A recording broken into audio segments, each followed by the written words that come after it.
I don't know if he knows, do you know why Iowa doesn't have a professional football team? Well, if they had one, then Minnesota would want one.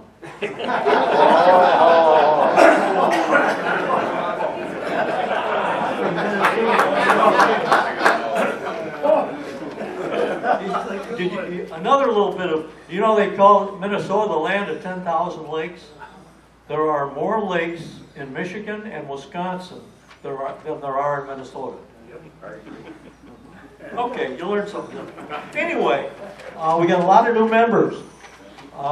You guys, if you want to go fishing, I guess that's why you joined the club. You're going to catch a whole bunch of fish. I won't guarantee you that, but I'll guarantee you, you will have a beautiful day on the water. You can see me in the back and sign up. The cost is $40. We'll be on primarily pontoons. I won't be taking my boat anymore because I traded it into the boat club. Ta-da! I no longer have the problems of being a boat owner. We have an alternative here. If you decide you don't want to go out the boat and you want to fish here in the villages, myself and Rob Husson in the back, we started a little group. We call it the Third Tuesday Fishing Clinic. Randy and Rob's Third Tuesday Fishing Clinic. We fish right here in the villages. This next week, we're going up to Calumet Grove. I have a limited amount of guidelines. 4 guidelines where to fish. You cannot fish on private property. You cannot fish on a golf course. You cannot fish in a pond that has a fence all the way around it. That's typical down deep south side. There's a lot of water there, but there's fences around. And as a courtesy to a homeowner, you should not fish in front of their home unless you ask their permission. They don't own the land, they own the view, and you obstruct it. So those are the guidelines. We are raffling off a guided trip with Grady Maynard. Fine young gentleman sitting right. Going out with Grady. Introduce Steve Henderson now, our program chair. Randy failed to mention during his fishing episode that was caught on video, and here he is, he's winding this 7-pounder. Aquatic 7-pounder critter in, and lo and behold, it's got a hard shell and 4 legs sticking out. That was an accident. That was purely an accident. I just thought I'd bring that up. Prior to Bill Brooker, Brooker Bait and Tackle. Bill's been out here several times. I'll let him explain where his business is. Also have Tim Frederick. Tim is a touring pro for, and I used to call this Forestdale Wood. It's now Fishing League Worldwide. Yep, that's correct. Okay. FLW. FLW. Used to be a big thing with Walmart. I don't know if they still are. Tim can elaborate on that. Yep. And Captain Grady Maynard, Coast Guard approved, Shimano, BASS, open touring professional also. He's got all kinds of pictures on his cell phone holding microporous salmonoids or however the hell you say largemouth bass. But he's catching them around here right now. If you want to book a trip with the guide, he's your man. He's also listed on our website. So please give a warm welcome to Mr. Bill Brooker.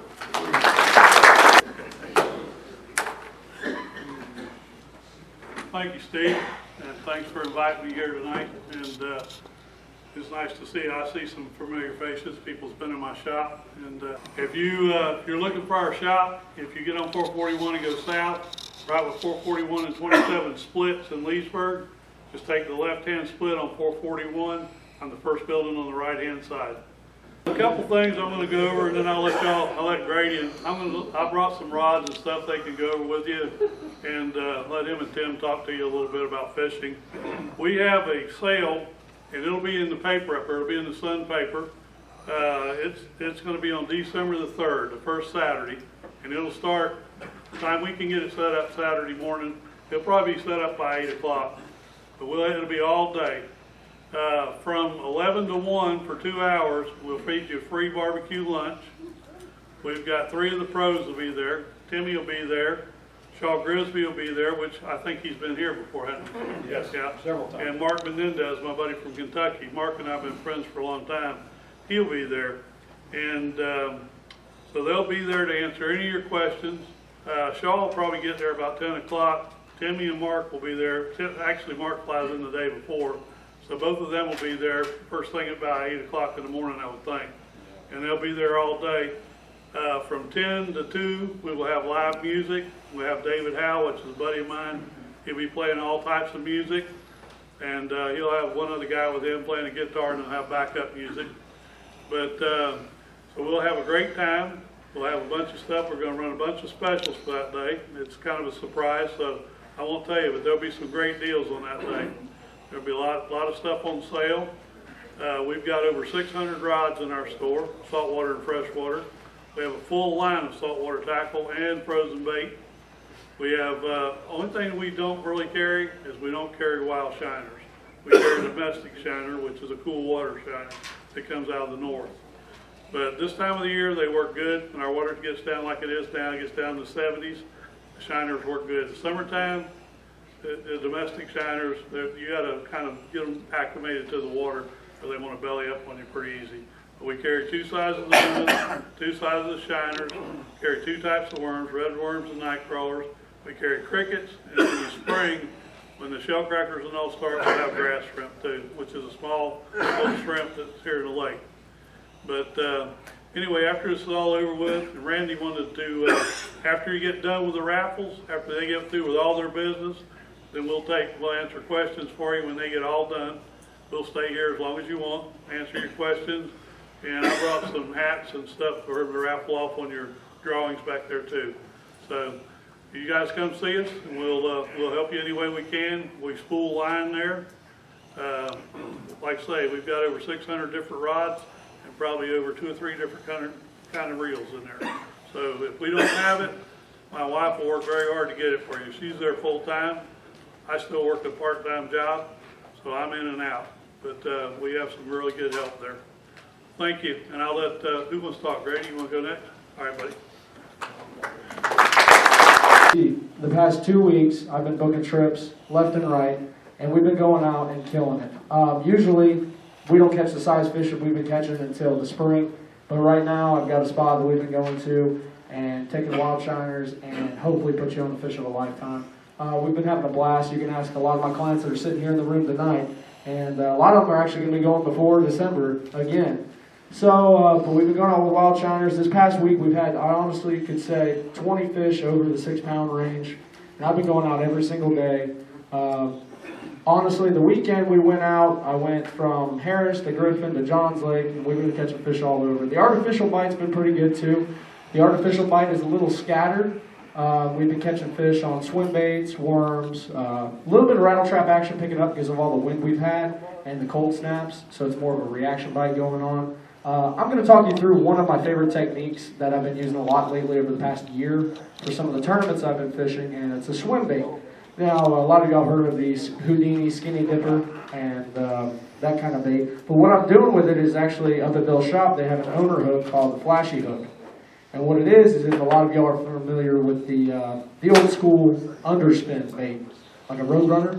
Well, they have those in a bigger version that won the Bassmaster Classic about 2 years ago called the Fish Head Spin.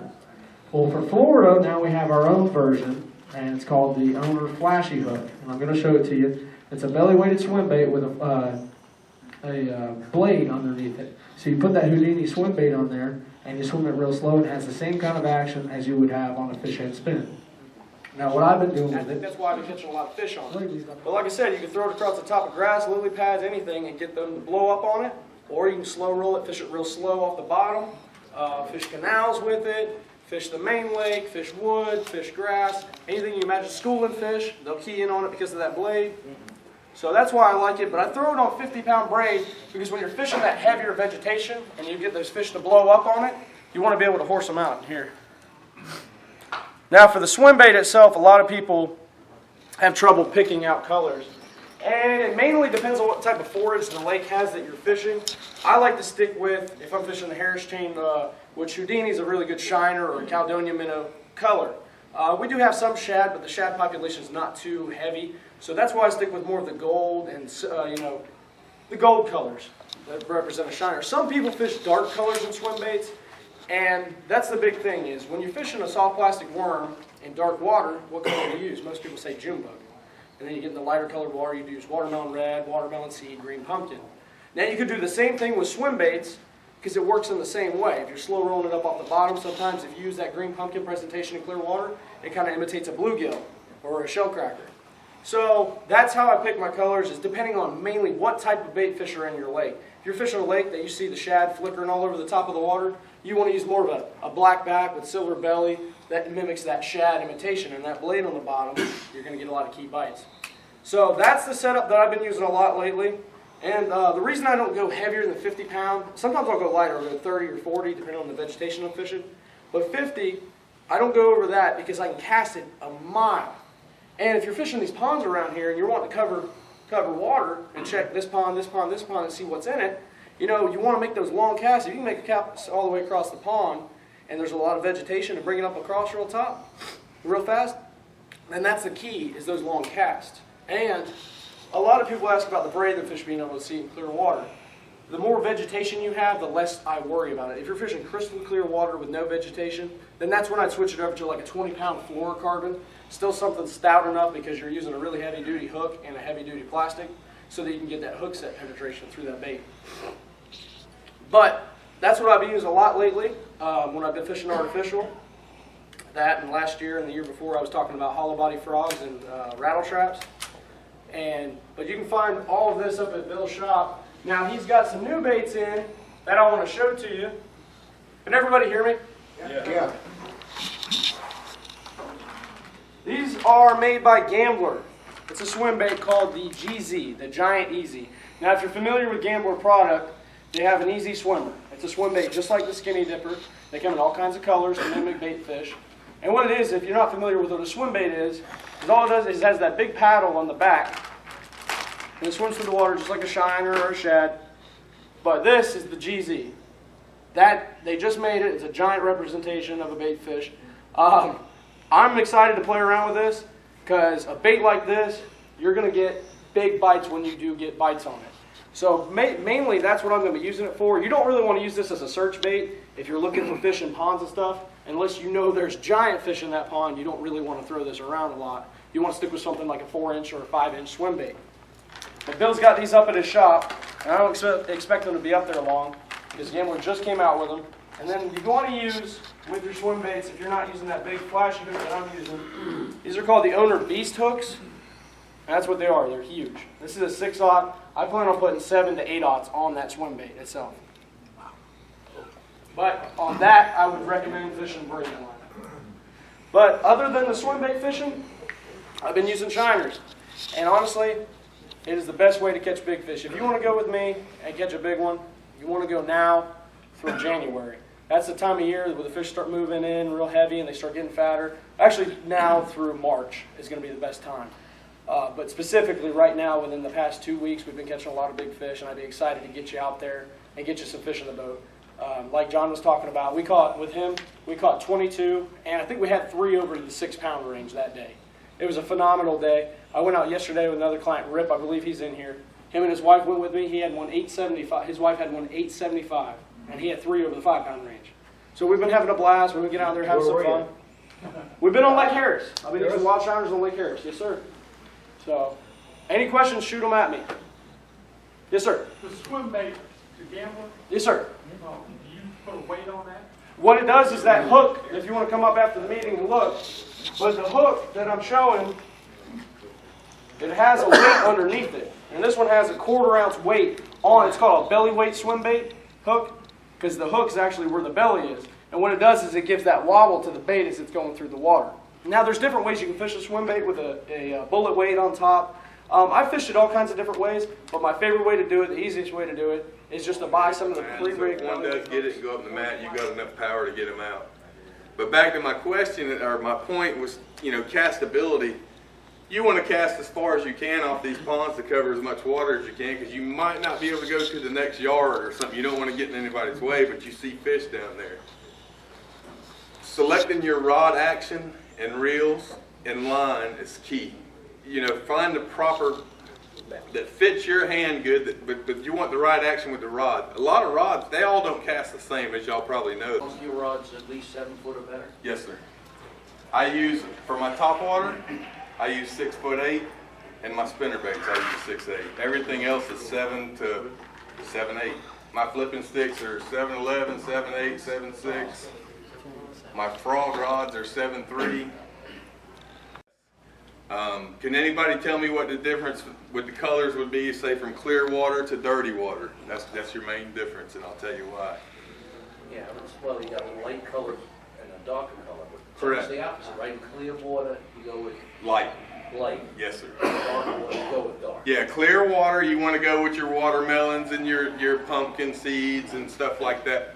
You know, you can fish Florida with 3 color worms, and that's just the truth. Watermelon, black and blue, and June bug, you can go anywhere. I mean, honestly, you can catch fish.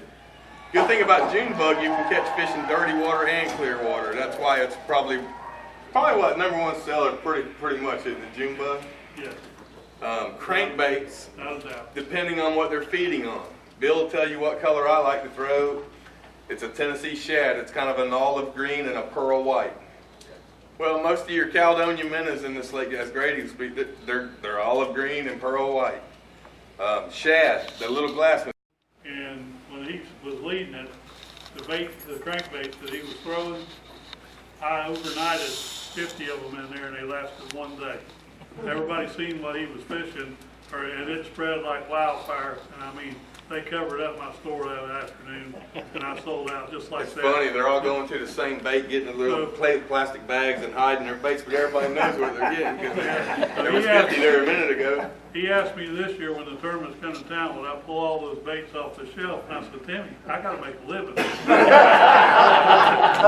guess I'll have to buy them myself. I'm gonna have to go clean them out. But you know, that's a good question on the color, and I think here's on December 3rd, come by and get you a bite to eat, listen to a few songs with the band, go see Bill and Natalie and Gordon, Grady, myself, you know, bring beer. No, I'm just kidding. I'm just kidding. Bill will have enough of that. Okay, if you just have